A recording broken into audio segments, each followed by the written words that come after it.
Rudolph Schenker grabs the guitar and he has those like forks on his eyes and he starts smashing it. It's set in Alcatraz. Discovered the Scorpions by going into a record store and seeing one where a man and a woman are in the back of a limousine and the woman is kind of topless and he's reaching over and grabbing her breast, but it's gum is connected. So all you see is this guy grabbing gum going, and it's okay. It's kind of corny now when I describe it, but let me tell you, at age 12, I was mesmerized by that. I would go to the record store and just kind of go to the Scorpions so I could see if it was in.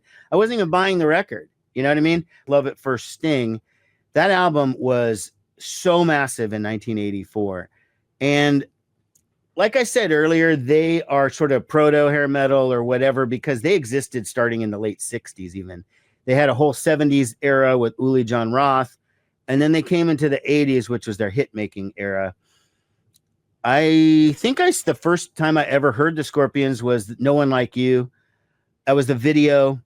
And I remember that video so vividly, the part where Rudolph Schenker grabs the guitar and he has those like forks on his eyes and he starts smashing it. It's set in Alcatraz, the Alcatraz prison. And it was left an indelible mark on me and it made me interested in the Scorpions. So when this next album came out, and they have Rock You Like a Hurricane, I was just like, damn, I'm 100% on board with this stuff. I mean, 100%. Bad Boys Running Wild and their ballad, Still Loving You, great ballad. That did really well. I was going to say, Still Loving You, all-time great song. And the live version is the one that I love the most. It's great. It's a classic. The sound is perfect. The production is great. Klaus Meine's voice is great. You know, everything that works about the Scorpions worked here. This is why I think this is their best album. It's their most popular record, whatever. But it is definitely in my starter pack because a big part of this kind of music was older bands coming into the 80s and figuring out whether you can deal or not.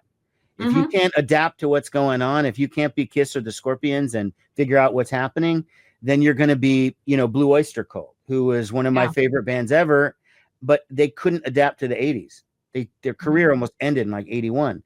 So Scorpions they conquered the 80s. They even went into the 90s. I didn't have a lot of Scorpions material. I did, you know, I like every teen was part of that like Columbia House Record Club or whatever it's called, BMG or something. And I had like a cassette that I bought that was a live recording, which is where the Still Loving You live version came from. And they do have some just absolutely incredible music. I mean, Rock You Like a Hurricane, that's got to be in the top 10 80s tracks of all genres. For sure. I mean, it's just fucking phenomenal.